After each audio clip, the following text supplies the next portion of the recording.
नमस्कार देवियों और सज्जनों, स्वागत है आपका एग्जाम साधक में। आइए आज हम अगले टॉपिक को देखने वाले हैं। कौन सा वह टॉपिक है, क्या हम पढ़ चुके हैं, यहां से अपने लेक्चर की शुरुआत करते हैं। हम आज जो पढ़ने वाले हैं वो आपके पास टॉपिक पीछे दिख रहा है। क्या नाम लिखा है? मध्य प्रदेश के प्रमुख त्योहार। त्योहार के साथ साथ आप इनके लिए और शब्द पर्व कह सकते हैं, उत्सव कह सकते हैं, ऐसे टर्म्स का भी प्रयोग आप कर सकते हैं।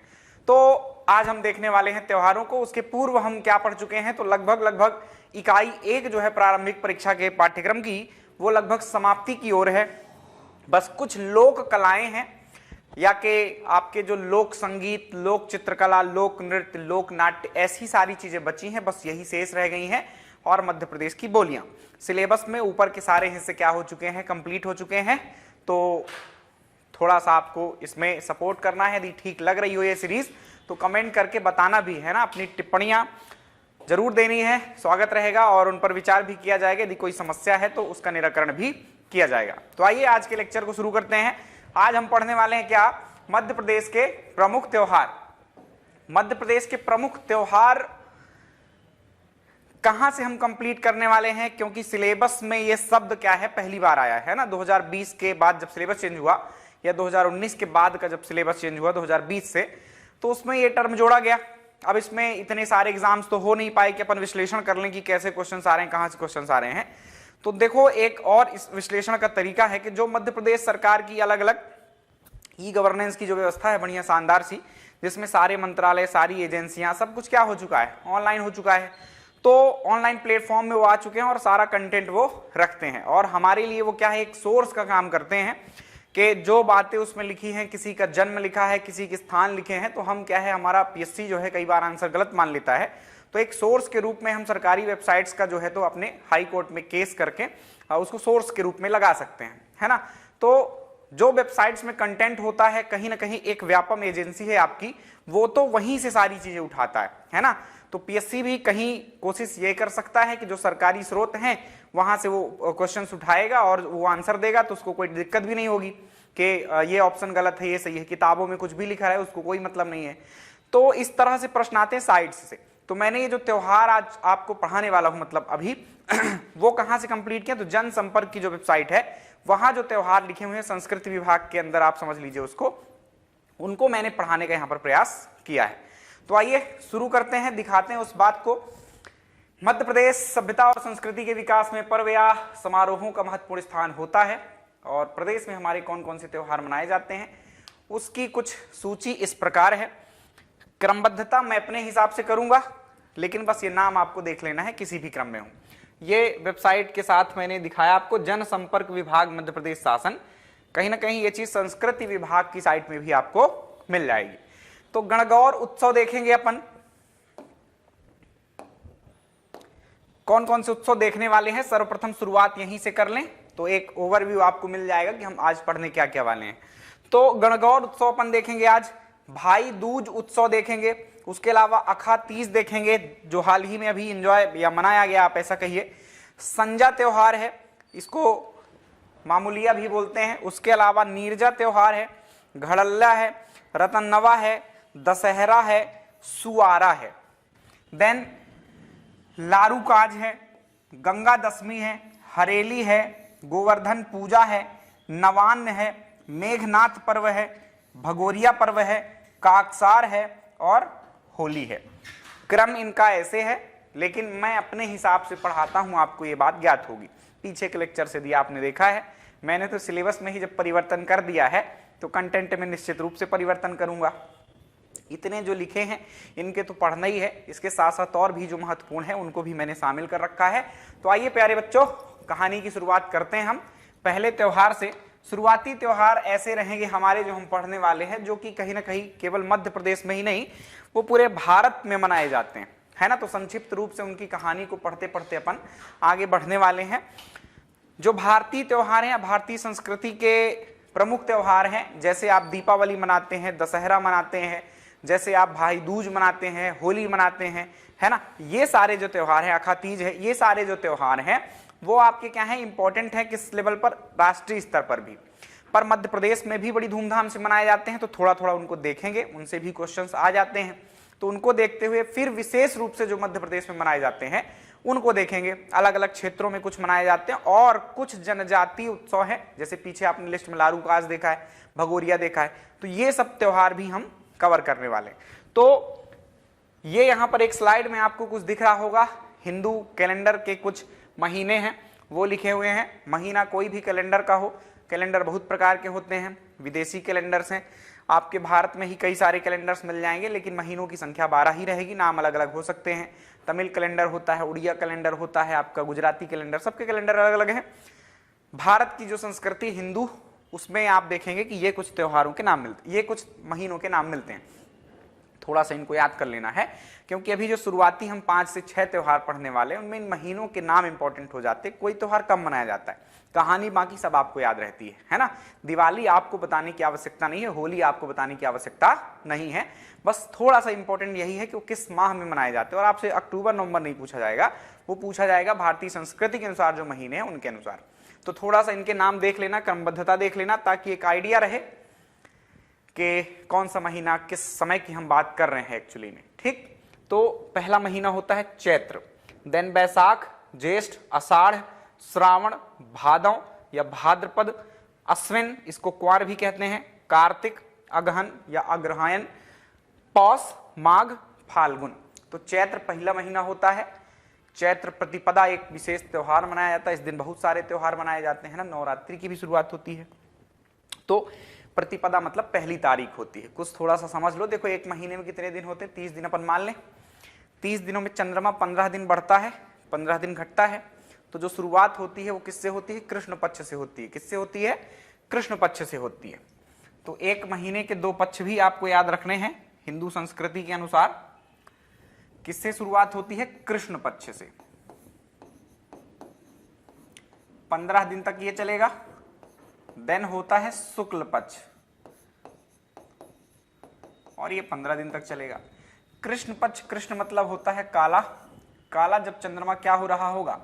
चंद्रमा का आकार घट रहा होगा, जब आप देखेंगे है ना, दिनों दिन चंद्रमा का साइज क्या होता जाएगा? घटता जाएगा। और एक दिन ऐसा आएगा, 15वें दिन ऐसा होगा कि उसका आकार घटकर हो जाएगा शून्य, मतलब आपको दिखेगा ही नहीं उस दिन चंद्रमा, और वो दिन कहलाता है अमावस्या। राइट। फिर होता है उसके बाद शुरू शुक्ल पक्ष, और शुक्ल पक्ष में चंद्रमा क्या होता है? धीरे धीरे बढ़ता जाता है, और जो 15वां दिन इसका होता है उस दिन आपको पूरा चंद्रमा दिखाई देता है, जिसे हम कहते हैं पूर्णिमा। तो पूरा चांद उस दिन दिखाई देता है। देन फिर यही प्रक्रिया चालू हो जाती है, फिर चंद्रमा घटने लगेगा और अमावस्या आ जाएगा, ऐसे ही चलता रहता है। तो एक महीने में ऐसे 15-15 दिन में अपन बांट कर चले। तो पहला दिन जो होता है वो होता है आपका प्रतिपदा, फिर ऐसे द्वितीया, तृतीया, है ना, चतुर्थ, पंचमी, षष्ठी, अष्टमी, सप्तमी, नवमी, 10वीं, एकादशी, ऐसे बहुत सारे जो डेट्स हैं 15 तक वो चलते हैं। ठीक, तो ये इस तरह से दिन है और त्योहार की कुछ डेट्स वगैरह है ना। तृतीया, जैसे हम अक्षय तृतीया देखेंगे, तो अक्षय तृतीया में क्या देखेंगे आप? ये मनाया जाता है आपके, जो अभी महीना चल रहा था, आज ही खत्म हुआ जब मैं ये लेक्चर रिकॉर्ड कर रहा हूं, तो आज नया महीना चालू हो गया है आपका ज्येष्ठ महीना, है ना। कौन सा महीना चालू हुआ है? तीसरा महीना ज्येष्ठ चालू हुआ है। बैसाख कल खत्म हो गया है, बुद्ध पूर्णिमा थी कल। अब आप डेट का अंदाजा लगा ले जाना, ठीक है। तो बुद्ध पूर्णिमा थी और ये जो दिन था आपका समाप्त हो गया बैसाख का, ज्येष्ठ चालू हो गया है। तो आपको ये ध्यान रखना है कि प्रतिपदा पहले दिन को कहते हैं, और जो बैसाख का शुक्ल पक्ष का तृतीय तिथि थी उस दिन मनाया गया आपका क्या? परशुराम जयंती भी मनाया गया, अक्षय तृतीया भी मनाया गया। बहुत मतलब पवित्र दिन है ऐसा आप कह लें। उस दिन कोई भी काम करें अपन निश्चित रूप से सफल होते हैं, ऐसा मानते हैं, है ना। तो ये कुछ बातें थी महीनों की। अब चलिए हम शुरू करने वाले त्योहारों को। थोड़ा संस्कृति की बातें थी और ये आपको जानना जरूरी भी है। आपको यदि इनका ज्ञान नहीं है तो आप को मैं ये नहीं कहूंगा कि पाकिस्तान चले जाइए पढ़िए, ज्ञान अर्जित कीजिए। पहला त्योहार है बहुत महत्वपूर्ण, दीपावली। अब आप सब जानते हैं दीपावली में क्या होता है, संक्षिप्त में फटाफट बता देते हैं इनको, फिर जो आपसे पूछे जाते एग्जाम में वहां पर चलेंगे। किस महीने में मनाया जाता है देख लो, ये कार्तिक मास में। किस महीने में? 8वां महीना है ये। कार्तिक मास की अमावस्या को, अमावस्या में क्या होगा? चंद्रमा घट गया है, काली अंधेरी रात, उस दिन जलाओगे जब दीपक, तो जो जगमगाएगा शहर आपका। तो भगवान राम वनवास काट के वापस लौटे थे 14 वर्ष बाद। तो अयोध्या में ये काम किया गया था पहली बार कि भगवान राम आ रहे हैं और आज है काली रात, तो उनके लिए या उनके स्मृति में, उनके सम्मान में पूरे अयोध्या को दीपों से जगमगा दिया गया था। और वहीं से शुरुआत होती है आपके दीपावली की, दीपोत्सव की, राइट। तो ये अमावस्या के दिन होता है, यह ध्यान रखें। और नॉर्मल ग्रेगोरी कैलेंडर जो है आपका, उसमें आप देखेंगे तो कभी अक्टूबर कभी नवंबर में ये आगे पीछे शिफ्ट होता रहता है, ठीक। तो सबसे महत्वपूर्ण त्योहार है दीपावली, दिवाली, दिवाली कुछ भी कह दीजिए। शरद ऋतु, ऋतु कौन सी होती है? तो 6 ऋतु कम से कम मान के चले कालिदास के अनुसार, तो शरद ऋतु में ये मनाया जाता है, ठीक। अंधकार पर प्रकाश की विजय के रूप में मनाया जाता है, यह भी याद रखना है। इस दिन अंधकार पर प्रकाश मतलब अमावस्या ही रहती है, उस दिन चांद भी नहीं निकला रहता है, तो प्रकाशित करना है हमें, वही है अंधकार पर प्रकाश की विजय। चलिए, तो ये कुछ बात थी दिवाली की, आप सब जानते हैं। बाकी दिवाली के बारे में कुछ अलग से बताने की आवश्यकता नहीं, इसमें महीना जरूर याद रखना, कार्तिक मास में मनाया जाता है। अगला त्योहार है हमारा दशहरा। खूब जानते हैं इसको भी, इसमें क्या डिस्कस करें अपन, संक्षिप्त में बता देता हूं मैं जो भी बात करना है। कब मनाया जाता है दशहरा? तो दिवाली से भी पहले मनाया जाता है, यह ध्यान रखना है। ये मास लिखा हुआ है, अभी दिखाया है आपको, अश्विन। अश्विन को कुंवार भी कहते हैं, क्या कहते हैं? कुंवार कहते हैं। तो आपका आषाढ़, ज्येष्ठ, नहीं, आषाढ़ के बाद श्रावण, श्रावण, भाद्रपद, फिर आता है अश्विन, राइट। तो भाद्रपद के बाद जो त्योहार आपका महीना आता है अश्विन, और अश्विन के बाद आता है कार्तिक। तो दिवाली के पहले ये मनाया जाने वाला क्या है? त्योहार है दशहरा। क्या हुआ था इस दिन? तो आपको पता है भगवान श्री राम ने क्या किया था? रावण का वध किया था। जब वध किया कुछ समय लगा था बीच में उनको आने में, फिर पहुंचे थे, तो दिवाली मनाई जाएगी। तो ध्यान रहेगा आपको, आसपास ये त्योहार मनाया जाता है।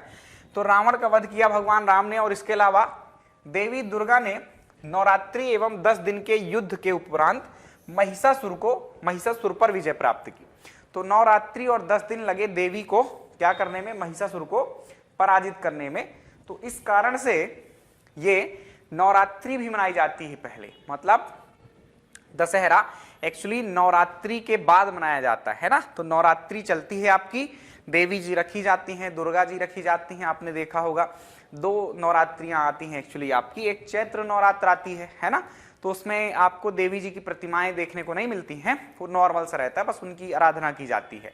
लेकिन जब आप दशहरा के पहले वाली जो देवी जी को देखते हैं या नवरात्र को देखते हैं, उसमें आप देखते हैं कि प्रतिमाएं खूब रखी जाती हैं, मतलब विशेष उसी को मान सकते हैं अपन। और फिर जो 10वां दिन होता है, 9 दिन इनकी पूजा पाठ होती है, 10वां दिन जो होता है दशमी तिथि को, है ना। ये तिथि जैसे मैंने बताया ना, प्रथमा द्वितीय, प्रथमा को क्या बोलते? प्रतिपदा, देन द्वितीय, तृतीय, चतुर्थ, पंचम, षष्टम, अष्टम, सप्तम, अष्टम, नवम, दसम, दसवीं तिथि जो होती है उस दिन ये दशहरा फिर मनाया जाता है, राइट। तो ये आपको ध्यान रखना है। विजयादशमी के रूप में भी इसको क्या करते हैं अपन? मनाते हैं। तो विजयादशमी चाहे भगवान राम से जोड़ दें, चाहे माता दुर्गा से आप जोड़ दें। दशहरा का मतलब दशहरा, दशहरा से मतलब 10 तिथि, 10वीं तिथि। तो ये कुछ बात थी दशहरा की। दशहरा के दिन पान खाना विशेष माना जाता है ना। और आप लोगों से मिलते हैं, पान खाते हैं। हमारे शहर में तो झांकियां निकलती हैं, और झांकियां देखने हम जाते हैं, और उनको देखने के दौरान पान की दुकानों पर जो भीड़ दिखती है ना, पान मिलते नहीं है, खराब क्वालिटी के, उस दिन फिर पान खाना पड़ता है। तो कैसा भी फिर पान मिले आपको खाना है, और अपने परिवारजनों को भी खिलाना है। ये थोड़ा सा एक कुछ चीजें एक्स्ट्रा जुड़ जाती हैं समय के साथ साथ, इतने पुराने त्योहार हैं। अगला त्योहार है अपना गोवर्धन पूजा। तो दिवाली के बाद एक त्योहार मनाया जाता है जिसका नाम है गोवर्धन पूजा। यदि बालिकाएं मुझसे जुड़ी हैं तो उनको ये बात पता होगी, उनका ही ये त्योहार है। मतलब इसमें मुख्य भागीदारी बालिकाएं ही निभाती हैं, क्योंकि जो काम करना होता है गोवर्धन पर्वत या गोधन से जुड़ा है। क्या करते हैं इसमें? तो इस दिन शुरू मतलब कैसे हुआ? तो गोवर्धन पर्वत आप जानते भगवान कृष्ण की कथा से ये रिलेटेड है कि इंद्र की पूजा लोग कर रहे थे उस टाइम पर गोकुल में। कृष्ण जी छोटे थे, उन्होंने बोला कि क्यों कर रहे हैं अपन? तो बोले कि इंद्र तो वर्षा के देवता हैं, वर्षा होती है तो फसल आती है, तो गायें चरती हैं, कृषि होती है, तो इंद्र की पूजा करना है। भगवान ने कहा तो इससे अच्छा कि हमारी गायें चरती हैं गोवर्धन पर्वत में, उसकी पूजा करो। इंद्र इससे खफा हो गए, भयंकर बारिश की, और फिर कोसने लगे सब लोग कृष्ण को कि क्या करवा दिया तुमने। तो कृष्ण जी ने अपनी कनिष्का सबसे छोटी उंगली से क्या किया? कनिष्ठा सबसे छोटी उंगली से क्या किया, गोवर्धन पर्वत को उठा लिया। वो तस्वीर भी आपने खूब देखी होगी और फिर वहीं से इसकी शुरुआत होती है। तो कुछ चित्रकारी की जाती है गोबर से, है ना। तो बैल बनाते हैं आप, कृष्ण की आकृतियां बनाते हैं, या जो आपसे आता है वैसे कुछ बनाने का आप प्रयास करते हैं, ठीक, गोबर से आकृतियां। कैसे, तो ये आप देख सकते हैं किस प्रकार से आप इसमें ये काम कर सकते हैं। ये थोड़ा सा दिख रहे होंगे गोबर से बने हुए श्री कृष्ण, इनको सजाया भी गया है बढ़िया, या कि इसको भी आप देख सकते हैं कुछ इस तरह से, जो जिससे बनता है। जरूरी नहीं कि कृष्ण की ही तस्वीरें या फोटो बनानी है, कुछ और भी बनाया जाता है, मैंने तो ऐसा ही देखा है। तो ये गोवर्धन पूजा होती है, दीपावली के दूसरे दिन ये आयोजित की जाती है। गोवर्धन पर्वत और गोधन से संबंधित है। इसमें गोबर की सहायता से जमीन पर पर्वत और बैलों की आकृतियां बनाई जाती हैं। अहीर लोग खेर देव की पूजा करते हैं, विशेष देवता है एक, और भील जनजाति में पशुओं के सामने नृत्य और गीत गाए जाते हैं। तो ये कुछ इस प्रकार का हमारा त्योहार है गोवर्धन पूजा। आइए आगे चलते हैं। अगला जो हमारा त्योहार है वह है होली, है ना। तो जिसमें कुछ लोगों को सबसे ज्यादा मजा आती है, और वे लोग ऐसा आप कह दीजिए, है ना। दीपावली में भी शायद उनको मजा आती है, क्योंकि दीपावली में देखो वो लोग जुआ खेलते हैं, है ना। कुछ विशेष प्रकृति के लोग होते हैं हमारे समाज में। खूब बचपन में लिखा होगा दीपावली पर लेख भी, ऐसे राइटिंग की होगी, होली पर भी लिखी होगी। तो ये जरूर हम लाइन लिखते थे कि कुछ लोग इस दिन शराब पीते हैं और जुआ खेलते हैं। दिवाली में लिखते थे जुआ खेलते हैं, और होली में लिखते थे शराब पीते हैं। तो होली में शराब पी के इधर उधर रंग वंग खेलते हैं लोग, या भांग पी लेते हैं कुछ लोग, है ना। अच्छे लोग जो होते हैं और जो उनसे भी अच्छे होते हैं कुछ नहीं पीते हैं, रंग खेलते हैं नॉर्मल। तो जुआ खेलना है तो दिवाली के त्यौहार उनके लिए विशेष हो जाता है, और जिनको आपको शराब पीना होती है तो वो होली में पीते हैं, ठीक। तो ये कुछ ऐसे त्यौहार हैं हमारे जिनको थोड़ा सा कुछ लोगों के कारण कमियों का सामना करना पड़ रहा है ना। इस दिन उपद्रव भी बहुत सारे हो जाते हैं, लड़ाई झगड़े भी हो जाते हैं, थाने में बहुत सारे केस पहुंच जाते हैं। पुलिस वाले यहाँ अलग कूट गए और फिर थाने गए तो पुलिस वाले अलग कूटते हैं, हालांकि छोड़ देते हैं फिर। होली का पर्व लगभग सभी हिंदू त्योहारों में सर्वाधिक आनंद, उमंग और मस्ती भरा त्योहार है। यह मध्य प्रदेश का भी एक प्रमुख त्योहार है। किस महीने में आता है, तो जो भारतीय संस्कृति के महीने हैं उसमें फाल्गुन महीना जो है, फागुन कहते हैं उसे, उस वो अंतिम महीना है हमारा, उस महीने में ये आयोजित किया जाता है, मनाया जाता है होली, ठीक। तो मार्च के आसपास आप जानते हैं, मार्च में लगभग ये आता है प्रारंभिक तिथि में। मार्च के बीच में लगभग कहीं ना कहीं चैत्र चालू हो जाता है, मतलब पहला महीना। तो मार्च के शुरुआती दिनों में ही आपको कहीं ना कहीं 15 तारीख के अंदर अंदर क्या मिल जाता है, होली का त्योहार देखने को मिल जाता है। तो मार्च में आप देखते हैं होली का त्योहार इस बार भी कहीं ऐसा ही मनाया गया। डेट देख लेना, एग्जैक्टली मुझे याद नहीं है। सभी वर्गों के द्वारा मनाया जाता है। होली के एक दिन पहले, रंग खेलने के पहले क्या मनाते हैं, आपकी होलिका दहन एक त्योहार है। क्या होता है, होलिका दहन। तो प्रहलाद की कहानी यदि सुनी हो आपने तो वही वाली कहानी इसके साथ जुड़ी हुई है। होलिका प्रहलाद को लेकर, होलिका मतलब अग्नि में बैठ जाती हैं, होलिका स्त्री जो थी वो जल जाती हैं और प्रहलाद बच जाते हैं, क्योंकि वो भगवान विष्णु के जो है तो भक्त थे। तो ये इस तरह से होली का त्योहार याद रखना, फाल्गुन महीने में आता है। मध्य प्रदेश की बात करें तो रंग पंचमी त्योहार मनाया जाता है होली के कुछ दिन बाद, है ना। तो वो रंग पंचमी का जो त्योहार होता है वो बड़ा प्रसिद्ध है। ये तो आपके वहां की है, कहीं मथुरा वृंदावन की तस्वीर है, लेकिन इंदौर में जो प्रसिद्ध है आपका, मध्य प्रदेश की हम बात करें, वो रंग पंचमी त्योहार बहुत प्रसिद्ध है।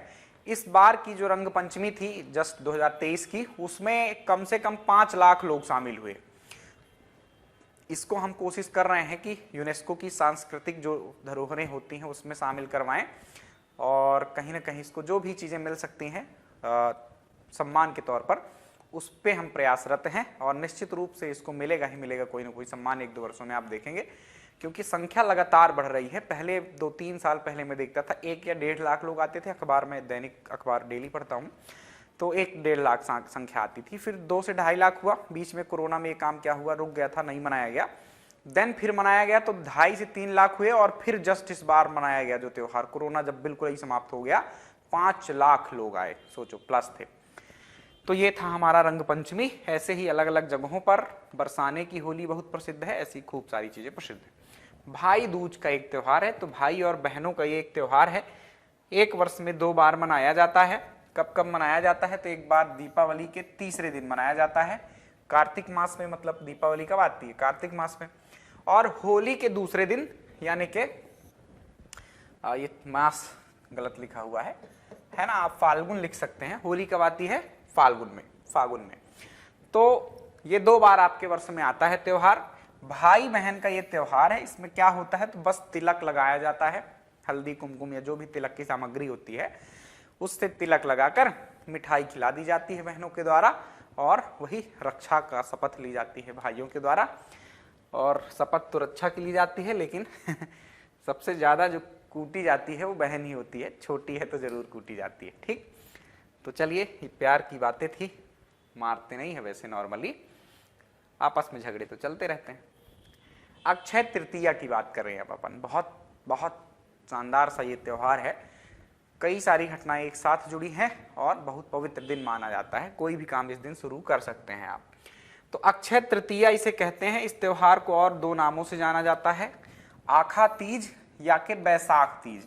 अब इस बैसाख तीज से आपको महीना इसका याद हो जाएगा कि ये बैसाख महीने में क्या किया जाता है? मनाया जाता है। जो अभी चल रहा था, आज से ज्येष्ठ चालू हो गया है, मैंने अभी आपको बताया है। आज तारीख है 6 मई। बैसाख मास के शुक्ल पक्ष की तृतीया को अक्षय तृतीया जो है तो मनाया जाता है। शुक्ल पक्ष की तृतीया को, ये ध्यान रखना है ना, मतलब 15 से 18 दिन बाद जो आपका महीना चालू होगा बैसाख के लगभग 18 दिन बाद ये अक्षय तृतीया मनाया जाएगा। इसे अखा तीज भी कहते हैं। इस दिन नर नारायण, परशुराम और हैग्रीव का क्या हुआ था? अवतार हुआ था। इसमें एक इंपॉर्टेंट बात परशुराम की आपको याद होगी। आप लोग वही जानते समझते हैं यदि जुड़े हैं दुनिया से। तो अभी परशुराम जयंती मनाई गई है ना, तो परशुराम जयंती जो है इसी दिन मनाई जाती है, उसी दिन अक्षय तृतीया था। बैसाख मास का यह उत्सव विवाह के लिए विशेष है और इस दिन सबसे ज्यादा बाल विवाह होते हैं। ये इंपॉर्टेंट बात है ना, बाल विवाह इस दिन सबसे ज्यादा होते हैं। तो पुलिस बहुत सक्रिय रहती है इस दिन, या कि जो भी बाल विवाह से संबंधित संस्थाएं हैं वो सक्रिय रहती कि ऐसे कोई बाल विवाह ना होने पाए। हालांकि अब बहुत कुछ रोक लग चुकी है इनमें। तो ये कुछ था हमारा अक्षय तृतीया का त्योहार। अब देख लें अपन डोल ग्यारस। ये क्या है? अब यहां से थोड़ा थोड़ा आपको ऐसा लगने लगेगा कि इनको आप अब नहीं जानते हैं। ठीक, तो डोल ग्यारस कब मनाया जाता है? भादों में। कब मनाया जाता है?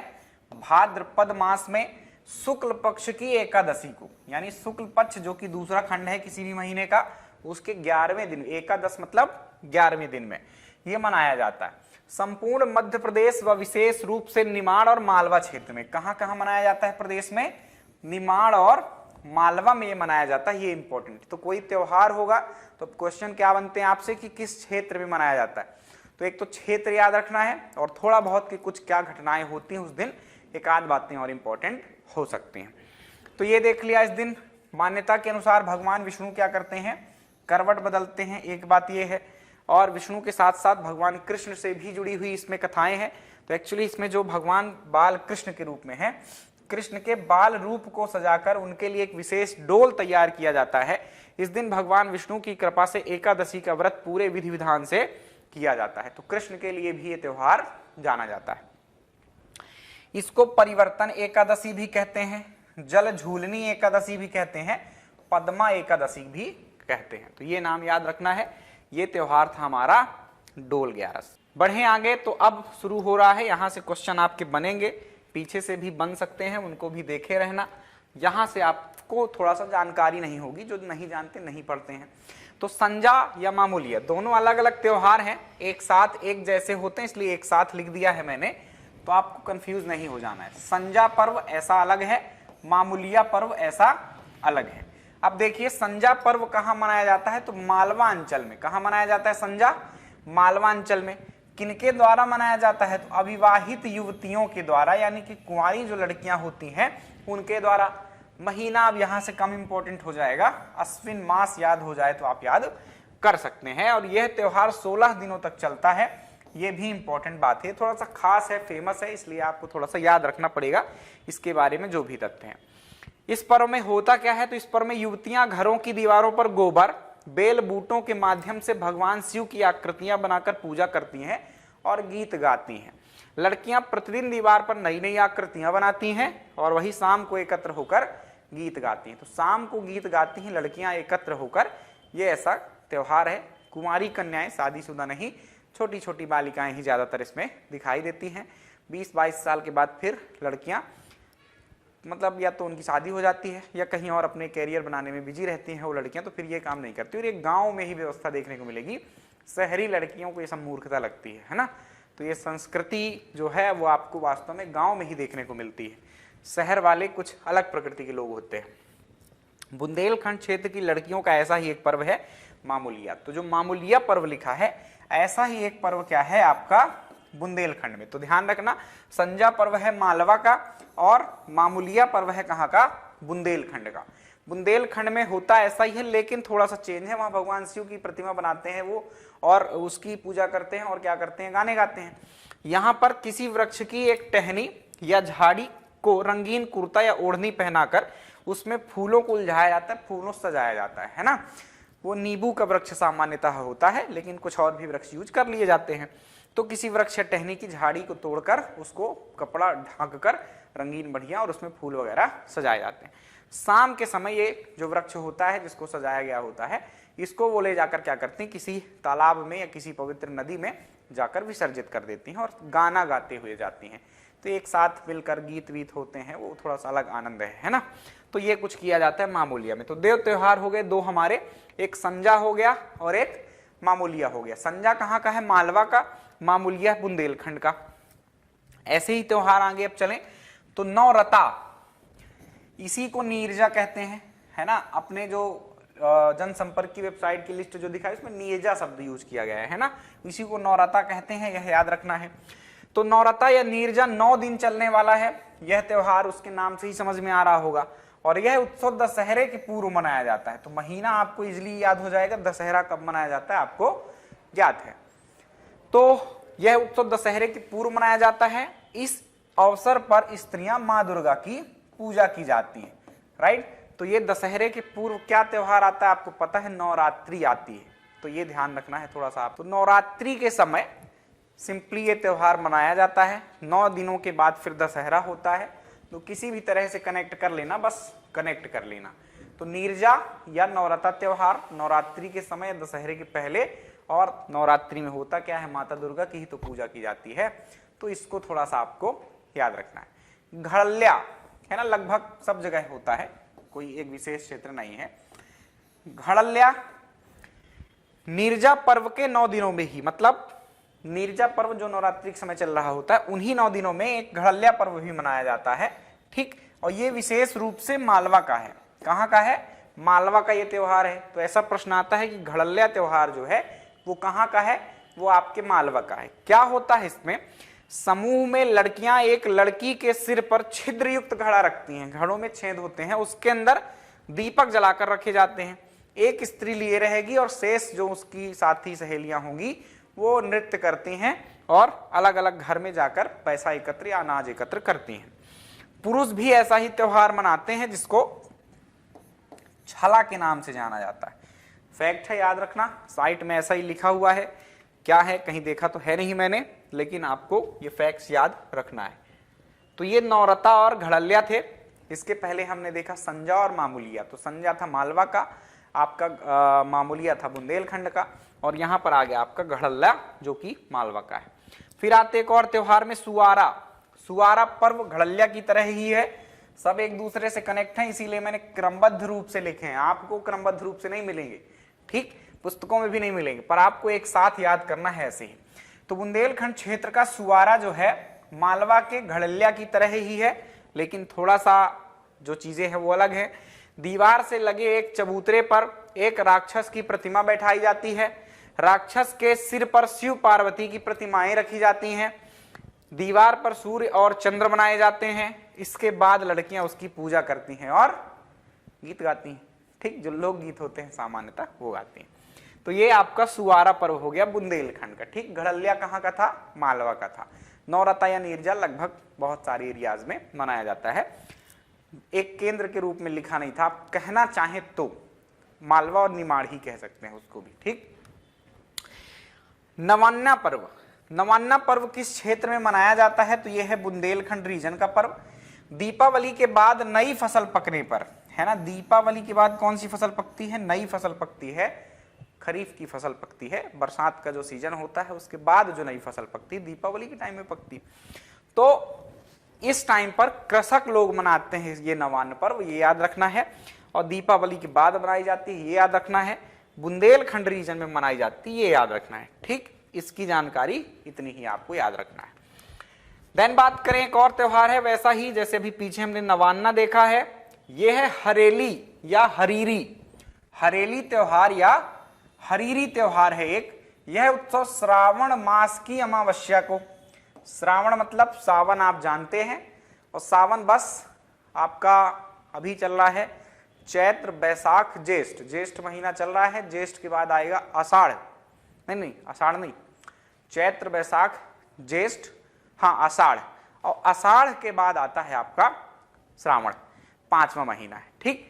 तो श्रावण मास की अमावस्या को यह मनाया जाता है, ध्यान रखना है। क्रम थोड़ा सा रिपीट करना है बार बार, ठीक। मैं पहले ही बिल्कुल धर्म से पृथक था थोड़ा सा, इसलिए धीमा बोलता हूं। मैंने भी बड़ी मुश्किल से इन सब चीजों को याद किया है, तो थोड़ा धीमे निकलती हैं। तो अभी देख पा रहे होंगे एक शिखा है मेरे सर पे, एक आपके लिए सत्य बोलने के लिए माला पहनता हूं तुलसी की, जनेऊ धारण करता हूं, जो भी हो सकता है मुझसे अपने धर्म के परिपालन के लिए वो मैं सारे कार्य करता हूं। इससे लाभ है मुझको बहुत सारे, बहुत शांति मिलती है, कंसंट्रेशन मेरा बढ़ चुका है। कम से कम आधे घंटे ईश्वर की भक्ति करता हूँ, कोई रामचरितमानस या हनुमान चालीसा या कुछ भी अपना जो इच्छा हुआ पढ़ा, बिल्कुल दबाव के साथ नहीं कि डेली करना ही है, ऐसा कुछ करना है, बिल्कुल साधारण रूप से इच्छा हुई तो किए, नहीं तो प्रणाम प्रभु, है ना। ये करने से आपको भी शांति प्राप्त हो सकती है, क्योंकि इसके पूर्व का मेरा जो जीवन था वो अस्त व्यस्त था। बहुत बढ़िया लाइन में आ चुका हूँ मैं। तो कहीं किसी परेशानी में हो आप तो धीरे धीरे, परिवर्तन अचानक से नहीं लाना है अपने जीवन में, परिवर्तन आता है धीरे धीरे। तो कहीं एक छोटी सी शुरुआत करके आप अपने जीवन को लय में लाइए। सफलता कुछ कर लेने बस से नहीं आ पाएगी कि आप किताबें रटकर फेंक दो सफल हो जाओगे। सफलता एक शैली को बदलने से भी मिलती है आपको। तो सफल होना है तो अपनी जीवन शैली सर्वप्रथम आपको क्या करनी पड़ेगी? बदलनी पड़ेगी। आप अपनी दिनचर्या को बदलें, सबसे पहले अपनी आदत को बदलें, है ना, तो आप निश्चित रूप से क्या हो जाएंगे? सफल हो जाएंगे। तो एक सफलता का मूल मंत्र था, तो आदत बदलना जरूरी है, ठीक। किसानों के लिए इस पर्व का विशेष महत्व है। वे इस दिन अपने कृषि उपयोग में आने वाले उपकरणों की पूजा करते हैं। मंडला जिले में यह पर्व श्रावण मास की पूर्णिमा को तथा मालवा क्षेत्र में यह आषाढ़ महीने में मनाया जाता है, राइट। तो ये मंडला क्षेत्र में भी मनाया जाता है। मंडला रीजन को आप महाकौशल रीजन के अंतर्गत लेंगे, और मालवा क्षेत्र में भी मनाया जाता है। तो इनके नाम भी हैं। मालवा क्षेत्र में इसे हरिया गोधा कहा जाता है। क्या कहा जाता है? हरिया गोधा। और नॉर्मल ये क्या है? हरेली या हरीरी त्योहार, श्रावण महीने में और आपके आषाढ़ महीने में। तो मालवा में ये हरिया गोधा के नाम से जाना जाता है, और आषाढ़ महीने में, और यहाँ पर आपका मंडला में मनाया जाता है श्रावण महीने में। तो आषाढ़ पहले आता है, श्रावण बाद में आता है, ये ध्यान रखना है। तो मालवा क्षेत्र में आषाढ़, आषाढ़ के बाद आएगा श्रावण, तो वहां पर मनाया जाएगा हरीरी। इतना याद रहेगा। चलते हैं आगे अगले त्योहार पर। गणगौर पर्व। मालवा एवं निमाड़ अंचल, मालवा एवं निमाड़ अंचल की महिलाओं के द्वारा वर्ष में 2 बार चैत्र और भादो माह में, चैत्र पहला है और भादो कहीं बीच में आता है ना, तो भादो माह में मनाया जाने वाला पर्व है। इस पर्व में महिलाएं नृत्य करते हुए आराध्य देव शिव जी एवं माता पार्वती की क्या करती हैं? पूजा करती हैं। पार्वती को आप केंद्र मान सकते हैं। गणगौर उत्सव पार्वती के लिए। शिव पार्वती की मूर्तियां भी बनाती हैं। 9 दुर्गा और सप्तमी अमावस्या के अवसर पर पढ़ने वाले गणगौर उत्सव में महिलाएं अपने आराध्य देव शिव को विदा करती हैं। तो बस ध्यान रखना है क्षेत्र कौन सा है गणगौर उत्सव का, मालवा और निमाड़। इसमें भी मैं यदि और केंद्रित करना चाहूं तो कभी एक ऑप्शन आए तो निमाड़ अंचल आपको उत्तर क्या कर देना है? लगा देना है, ठीक। मालवा निमाड़ लगे हुए हैं तो कई त्योहार ऐसे हैं, कई नृत्य भी ऐसे मिलेंगे आपको जो कॉमन हो जाते हैं, तो थोड़ा सा इतना याद रखना पड़ेगा। पर निमाड़ का ये विशेष रूप से है। तो ये था आपका गणगौर उत्सव आइए आगे चलते हैं। अब कौन से उत्सव हैं हमारे, यहां से कुछ उत्सव मैंने अलग कर दिए। अब अभी हमने देखा कुछ बड़े उत्सव जो पूरे राष्ट्र में सेलिब्रेट किए जाते हैं, देन हमने कुछ छोटे मोटे अलग अलग क्षेत्रों में, कहीं मालवा, कहीं बुंदेलखंड, कहीं निमाड़, कहीं मालवा, इस तरह के उत्सव देखे। अब हम ऐसे देखने वाले हैं जो कहीं ना कहीं जनजातियों से संबंधित होंगे, है ना, जैसे कि कौन से भगोरिया है, गोल गधेड़ो है, मेघनाथ पर्व है ना, ये सब पीछे देखा ना अपन ने। तो ये अब देखने वाले हैं, कुछ छोटे होंगे कुछ बड़े होंगे। इसका नाम तो आपने सुन ही रखा होगा। पिछला लेक्चर यदि मेरा आपने देखा है तो उसमें मैं क्या पढ़ा रहा था, जनजातियां पढ़ा रहा था। पिछले लेक्चर्स में एक दो लेक्चर पीछे आप जाना। तो भगोरिया पर्व क्या होता है, कभी भगोरिया शब्द से कुछ भी पूछा जाए आपसे, भगोरिया पर्व है, भगोरिया विवाह है, भगोरिया नृत्य है, भगोरिया हाट है, कहाँ होता है और कौन सी जाति मनाती है इसको, कौन सी जनजाति संबंधित है, तो सबका संबंध रखना है भील जनजाति से। और ये होली के पहले मनाया जाता है और ये आपका कहीं ना कहीं इसका केंद्र क्या है, झाबुआ है। अलीराजपुर भी आप क्या कर देंगे, इसमें जोड़ देंगे। भील जनजाति जहां पाई जाती है सबसे ज्यादा वो यही रीजन है, झाबुआ और अलीराजपुर। उसमें भी झाबुआ बहुत बड़ा केंद्र है, मतलब शुरुआत यहीं से होती है। ये क्या है, अलग अलग दिन मनाए जाते हैं और हर बार ये अलग जगह को चुनते हैं, है ना। तो कभी झाबुआ में ही ज्यादातर केंद्रित होता है, पर कई बार अलीराजपुर में भी ये उत्सव मनाए जाते हैं, तो फिर झाबुआ के लोग अलीराजपुर जाते हैं। तो इस तरह से कुछ ये आपका त्योहार है। इस नृत्य उत्सव में 3 हाट लगते हैं, ध्यान रखना। भगोरिया क्या है, तो हाट लगते हैं, वास्तव में बाजार लगता है, वहीं पर फिर वो ये त्योहार भी है, वहीं उसमें भगोरिया नृत्य भी किया जाता है, वहीं भगोरिया विवाह भी होता है। तो ऐसा कुछ भी पूछा जाए वो सब उसी टाइम की बात है। कब होता है ये त्योहार, जरूर याद रखना, ये एग्जाम में पूछा गया, इसको ब्लू मैंने कर रखा है इसीलिए आपको याद दिलाने के लिए। मेरी यही ट्रिक है, मैंने आपको पीछे बताया भी है कई कुछ लेक्चर्स में, कि जहां मुझे दिख जाता है या याद आ जाता है, एग्जैक्टली याद आ जाता है, तो मैं उसको ब्लू कर देता हूं। तो ये पूछा गया है, ठीक। 3 हाटों के नाम याद रखना। एक है गुलालिया हाट, ये पहला बाजार है। प्रथम बाजार के दिन को गुलालिया हाट कहते हैं। इस दिन स्त्री पुरुष अपने आवश्यकता की वस्तुएं खरीदते हैं। देन भगोरिया हाट में सबसे ज्यादा चहल पहल होती है और इसी हाट में युवक युवतियां एक दूसरे को पसंद करते हैं। बताया था कि भगोरिया में क्या करते हैं, गुलाल लगाते हैं, और कोई स्त्री को क्या हो गया, यदि गुलाल उसने नहीं मिटाया मतलब वो पसंद करती है। इसी के विपरीत आप कर सकते हैं, पुरुष के लिए स्त्री लगा दे। और सामान्यतः आप समझते हैं कि जो युवतियां होती हैं ऐसा नहीं करती हैं, प्रपोज पहले पुरुष को ही करना पड़ता है, ठीक। कुछ रेयर केस होते हैं, स्त्रियां भी करती हैं। उजाड़िया हाट, ये हाट का अंतिम दिन होता है और इस दिन हाट समाप्त हो जाता है, इसे उजाड़िया कहते हैं। तो ये हाट के प्रकार हैं। तो कुछ फैक्ट्स क्या हैं, भील जनजातियों द्वारा मनाया जाता है, झाबुआ अलीराजपुर में मनाया जाता है, होली के पहले मनाया जाता है। प्रणय पर्व है, प्रणय मतलब प्रेम, राइट, तो प्रणय पर्व है, यह भी ध्यान रखना है आपको। इन्हीं से संबंधित एक और पर्व है, ऐसा देख सकते कितनी भीड़ रहती है भीलों की इस पर्व के दौरान, उनका सबसे बड़ा पर्व यही है ना। तो ये होता है आपका बहुत बड़ा मेला लगता है, प्रदर्शनी लगती है। मेले में आप जानते हैं क्या है, सब काम की चीजें होती हैं, भीलों से जो रिक्वायरमेंट होगी उनकी जनजाति जो संस्कृति से संबंधित वस्तुएं हैं वो सब मिलती हैं, मेले लगते हैं। घूमने फिरने वाले जो क्या बोलते हैं झूले वगैरह होते हैं, वो अपना विशेष रूप से अलग अलग नृत्य करते हैं, ठीक। ये महिलाएं हैं, है ना, इनके महिला या युवतियां कहिए, सब कुमारी युवतियां हैं, इस तरह से सज धज कर बढ़िया जाती हैं, त्योहार एंजॉय करती हैं। अगला भीलों से ही संबंधित एक त्योहार है गोल गधेड़ो। कौन सा त्योहार है, गोल गधेड़ो। गोल गधेड़ो किससे रिलेटेड है, तो भीलों से ही संबंधित है, पहले ये याद रखना।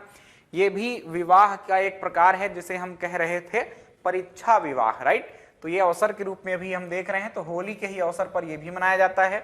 यह भी प्रणय पर्व है, क्योंकि प्रेम हो रहा है ना, इसमें शादी होगी, तो प्रणय पर्व है। और इसमें धैर्य और साहस की क्या ली जाएगी, परीक्षा ली जाएगी पुरुष की। होता क्या है, तो इसमें किसी वृक्ष या खंबे में नारियल या गुड़ बांध दिया जाता है तथा युवतियां घेरा बनाकर खड़ी हो जाती हैं। जो लड़का घेरा पार करके गुड़ खा लेता है उसे घेरे में पसंद की लड़की से विवाह करने का अवसर प्राप्त हो जाता है। तो ये बहुत जबरदस्त व्यवस्था है। इस पर्व के माध्यम से भील जनजाति में नवविवाहित युवक एवं युवतियों को सामाजिक मान्यता प्रदान की जाती है, मतलब प्रेम को स्वीकृति दी जाती है, ऐसा कह दीजिए। तो ये बहुत शानदार व्यवस्था है, देखो मैं तो इसका समर्थक हूं। अनावश्यक एसिड जो डाल दिए जाते हैं, या कि एसिड तो हालांकि वो मूर्ख ही होते हैं, उनको क्या कहने, अटैक जो कर देते हैं या चढ़ जाते हैं, ऐसे कुछ लोग। होना ये चाहिए, वास्तव में ये बहुत शानदार सी व्यवस्था है। किसी को भी यदि जानना हो, देखो यहाँ वर्तमान समय में क्या है, युवतियां क्या करती हैं, थप्पड़ खाने से तो बेटर ये स्थिति है। तो एक है जो भगोरिया त्योहार है, उसमें गुलाल लगा दीजिए आप, यदि स्वीकृत है तो वो नहीं पूछेंगी, इजिली आपको पता चल जाएगा, ना किसी को बताना ना किसी को दिखाना, सिंपल सा एक तरीका है ना। और यहाँ प्रपोज करो, ये करो, ढोढक करो, 4 लोग हंसते हैं, या कि मना कर दिया, या कि ठुकरा दिया, या कि बेइज्जती कर दी कि शकल देखी अपनी, ऐसे कुछ काम जो हो जाते हैं ये दिक्कत वाले हैं। तो ये बढ़िया तरीका है एक प्रेम को व्यक्त करने का, अभिव्यक्त करने का। तो इन तरीकों से व्यवस्था चले तो कितना शानदार सा हो काम। आगे बढ़ें, ये कुछ बीच में एक खंबा होता है, सब लोग देखते हैं ये सब जो व्यवस्थाएं होती। मेघनाद पर्व, अब दूसरी जनजाति की ओर आ रहे हैं अपन, गोंड जनजाति की ओर। इसमें एक मेघनाद पर्व मनाया जाता है। मेघनाद या मेघनाथ आप कह सकते हैं। मेघनाथ कौन था, तो रावण का सुपुत्र था, है ना। तो मेघनाथ गोंडों में क्या है, पूजे जाने वाले देव हैं। गोंडों के पूज्य देव हैं ये मेघनाथ। फाल्गुन माह के प्रथम पक्ष में, तो फाल्गुन माह में ये मनाया जाता है। क्या होता है इसमें, त्योहार में चारों खंभों पर मतलब एक खंबा केंद्र में है, मैं संक्षेप में बता देता हूँ। केंद्र में खंबा होता है, देख ही लो सीधे कैसे हो सकता है। एक केंद्र में खंबा होता है, उस खंबे में भी एक क्या बनाया जाता है, सामने डंडा इस तरह से लगा दिया जाता है। ये चारों ओर घूम भी सकता है ना। और नीचे अपना मंत्रोच्चार होता है, वो सब होता है।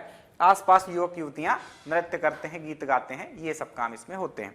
थोड़ा सा ये दूसरी तरीके का है। वास्तव में एक चारपाई जैसा या तखत शब्द आप जानते हैं यदि, तो एक लकड़ी का बना हुआ चीज, 4 स्तंभों पर टिकी हुई लकड़ी के, उसमें खंबा गाड़ा जाता है, फिर वो ऊपर घूमने योग्य बनाया जाता है उसको। तो ऐसा कुछ होता है आपका मेघनाथ पर्व। और उसके आसपास अपने कर्तव्य दिखाना, नृत्य गीत करना, ये सब गोंडों में चलता है। यही होता है आपका मेघनाथ पर्व। गोंड पुरुष एवं महिलाएं नृत्य करते, अपनी कला का प्रदर्शन करते, अपने कर्तव्य दिखाते हैं। मेघनाथ गोंडों के सर्वोच्च देवता हैं। कहीं कहीं इस त्योहार को खंडेरा या खट्टा भी कहा जाता है। तो ये कुछ प्रमुख तथ्य थे आपके मेघनाथ पर्व के। बढ़े आगे तो काकसार पर्व है।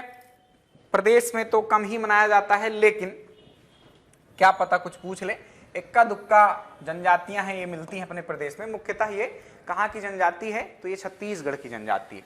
आबुझ माड़िया जनजाति छत्तीसगढ़ की है। कुछ अपने प्रदेश में भी मिल जाते हैं। तो देख लेते हैं त्योहार। इस उत्सव की विशेष बात यह है कि युवा लड़के लड़कियां एक दूसरे के गांवों में नृत्य करते हैं। वर्षा की फसलों में जब तक बालियां नहीं फूटती तब तक आबुझ माड़िया स्त्री पुरुषों का एकांत में मिलना वर्जित होता है। काकसार उनके इस व्रत को तोड़ने का उपयुक्त अवसर होता है।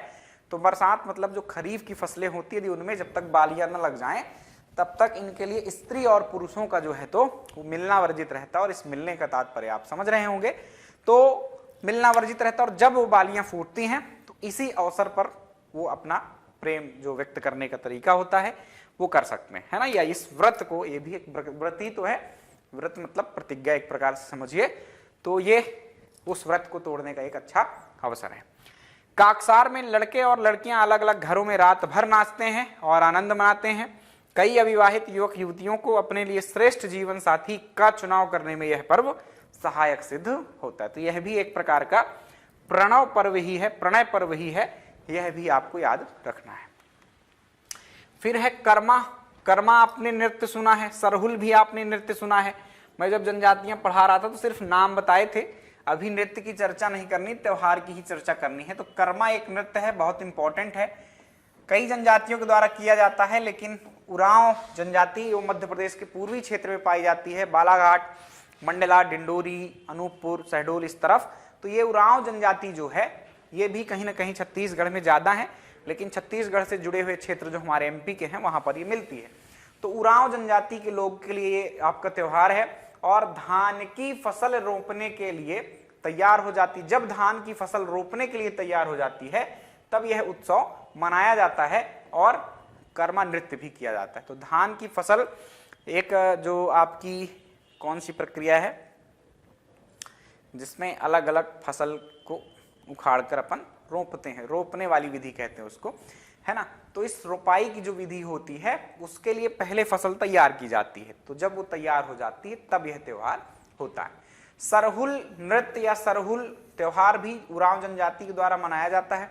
इस अवसर पर प्रतीकात्मक रूप से सूर्य देव और धरती माता का विवाह रचाया जाता है, ये इंपॉर्टेंट बात है। अप्रैल के आरंभ में साल वृक्ष के फलने पर यह त्योहार मनाया जाता है। तो साल एक प्रकार का वृक्ष है, उसी क्षेत्र में पाया भी जाता है खूब ज्यादा। मध्य प्रदेश का जो पूर्वी क्षेत्र है ना, लगभग 90% वहां के वृक्ष साल वृक्ष हैं, तो ये मजेदार चीज है। बाकी जो बचता है वो भी क्या है, सागवान है, तो बहुत कीमती वृक्ष हैं ये सब। तो साल वृक्ष के फलने पर यह त्योहार मनाया जाता है। तो ये कुछ कर्मा और सरहुल थे। रतौना, रतन्नवा या रसनवा, 3 नाम मिलेंगे इसके, कुछ भी मिल जाए, यही समझना है आपको। कौन सी जनजाति मनाती है, पहले तो यह याद रखना है, रतौना मनाया जाता है आपके जनजाति बैगा के द्वारा। किस जनजाति के द्वारा? बैगा जनजाति के द्वारा। बैगा आदिवासियों के आदि पुरुष नंगा बैगा, एक नाम याद रखना, इनकी स्मृति में मनाया जाता है। मधुमक्खियों की पूजा की जाती है, 9 दिनों तक ये पूजा चलती है। तो बैगा जनजाति में ये 9 दिन तक चलने वाली पूजा है और मधुमक्खियों की पूजा की जाती है, मतलब शहद उत्सव भी इसको कहते हैं, ऐसा आप कह सकते हैं।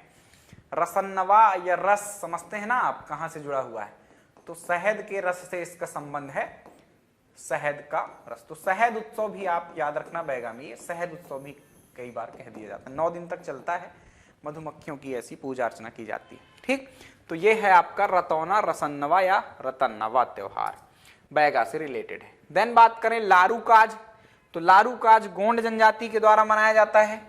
इनके अपने आराध्य देव नारायण देव, तो एक और देव पता चले गोंडों के आपको, क्या? नारायण देव। एक और कौन से थे? मेघनाथ।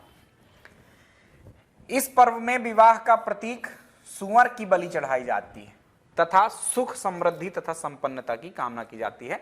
इतना याद रखना कि लारूकाज जो है वो किस जनजाति के द्वारा मनाया जाता है, तो गोंड जनजाति के द्वारा मनाया जाता है लारूकाज उत्सव। नारायण देव की उपासना की जाती है, सुअर की बलि दी जाती है। तो 2-3 तथ्य थे, उनको हाईलाइट ही कर दिए हैं मैंने, ये लारूकाज में इतना याद रखना। देन बात करें गंगा दशहरा या गंगा दशमी। गंगा जी इस दिन अवतरित हुई ऐसा माना जाता है। ज्येष्ठ माह जो आज चालू हो गया उसकी 10वीं तिथि को मनाया जाता है, मतलब आगे अभी आने वाला है, आज से 10 दिन बाद। यह उत्सव आदिवासियों और गैर आदिवासियों द्वारा खाने पीने और मौज करने के लिए मनाया जाने वाला उत्सव है। ऐसा माना जाता है कि पृथ्वी पर गंगा का अवतरण इसी तिथि को हुआ था। इस पर्व के अवसर पर लोग पत्नी के साथ नदी के किनारे जाते हैं और अपने आराध्य देव की पूजा करते हैं। तो यह है गंगा दशहरा या गंगा दशमी, शादीशुदा जोड़ों के लिए मुख्य रूप से माना जाता है। अंतिम उत्सव ये हमारा, ये है आपका मड़ई। मड़ई पर्व का आयोजन विशेष रूप से दक्षिणी मध्य प्रदेश में किया जाता है, और जहां गोंड और उनकी उपजातियां, गोंड जनजाति जो सतपुड़ा वाली है ना, मध्य प्रदेश का दक्षिणी इलाका, क्या नर्मदा के दक्षिण में जाओगे तो सतपुड़ा है, तो पूरा सतपुड़ा वाला इलाका जो है वहां गोंड जनजाति जो होती है उसके द्वारा क्या किया जाता है, इसको मनाया जाता है। मड़ई के दौरान देवी के समक्ष बकरे की बलि दी जाती है। तो बलि प्रथा तो लगभग जनजातियों में प्रचलित है। ये खत्म हो गया भाई साहब। तो ये आपका जो प्रमुख त्योहार थे मध्य प्रदेश के वो कंप्लीट हैं। अगले लेक्चर को मैं थोड़ा सा कोशिश करूंगा कि लेंदी बना दूं, क्योंकि उसमें मैं सब कुछ शामिल करना चाहता हूं। ये अलग अलग लेक्चर्स, आपके पास समय बहुत कम है, ये डालने से थोड़ा सा आपका समय भी जाता है। एक साथ आप पढ़ना चाहेंगे अब कि एक सब्जेक्ट 2 से 3 दिन में कंप्लीट कर लें, कीमती है ये आपका समय। तो मैं कोशिश करता हूं अगले लेक्चर में कि जो भी लोक नृत्य हैं, लोक नाट्य हैं, लोक शिल्प कलाएं हैं, है ना, चित्रकलाएं हैं, इन सब को एक ही लेक्चर में कवर करने की कोशिश करूं। ठीक, कुछ डिटेल के साथ और कुछ फॉर्मेट के साथ, फॉर्मेट टेबल वाला। ये सब कैसे पूछे जाते हैं कि ये जो नृत्य है किस जगह में मनाया जाता है, मालवा में। ये जो आपका चित्रकला है किस जगह की है, बुंदेलखंड की है। ये सिंपल एकदम। तो पहले तो टेबल शॉर्ट में, और फिर थोड़ा बहुत जिनकी चर्चा आवश्यक होगी उनकी चर्चा भी अपन कर लेंगे। तो एक नज़र में देखना हो उन चीज़ों को, तो थोड़ा सा धैर्य बनाकर रखिएगा। 4 से 5 टॉपिक जो कला वाला है, सीधा सीधा मतलब आप ऐसा कह दीजिए, वो कंप्लीट करेंगे अपन, है ना। कि लोक संगीत है, लोक नाट्य है, लोक नृत्य है, शिल्प कला है, आपका चित्रकला है, मूर्ति कला बहुत एमपी में नहीं है, तो ये सब कंप्लीट करेंगे। फिर एक बचे आपका बोलियां, बस बाकी सब कंप्लीट है। तो चलिए मिलेंगे नेक्स्ट लेक्चर में। आपको ये पढ़ने के लिए असुविधा ना हो इसके लिए मैं आपको ये जो कंप्लीट यूनिट 1 का नोट्स है उसको प्रिंटेबल फॉर्मेट में बना कर दूंगा। प्रिंटेबल का मतलब जिसमें आप प्रिंट करेंगे तो एक पेज में एक स्लाइड नहीं रहेगी, एक पेज में 2 स्लाइड्स रहेंगी, तो आपको थोड़ा सा खर्च आपको कम हो जाएगा। तो चलिए मिलेंगे अगले लेक्चर में। प्यारे बच्चों ख्याल रखना अपना, बाय बाय, टेक केयर।